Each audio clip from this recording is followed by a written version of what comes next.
Lots of Bangladeshi farmer, they are not growing lentil crop and other pulses crop due to the big mill not allowed to dehusk small quantity of pulses.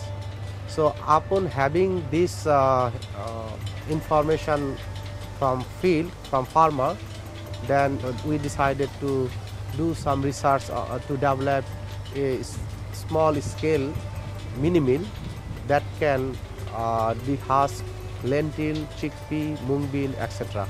And with the funding from ACIAR, we developed one small mini mill that cost about 20,000 taka, that is maybe 250 US dollar. So that mill is very good to dehusk even a small quantity like 5 kilograms lentil. But the quality remains same like big mill. So now farmer can brought 5 kilograms of lentil, chickpea or any sort of pulses crop for dehusking. So that helps quite lots to farmer to consume their own product.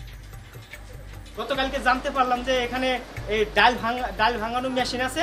আমি আজকে ডাল ভাঙানোর জন্য নিয়ে আসছি। আগে তো মানে কিনেই খেতাম, এগুলো বিক্রি করে ফেলাতাম, কিনে খেতাম। এখন আমরা বাড়ির থেকে আইনে সপ্তাহে ভাঙায় নিতে পারবো। আল্লাহ দিলে খুব ভালো হয়েছে এবং আমাদের উপকৃত হয়েছে।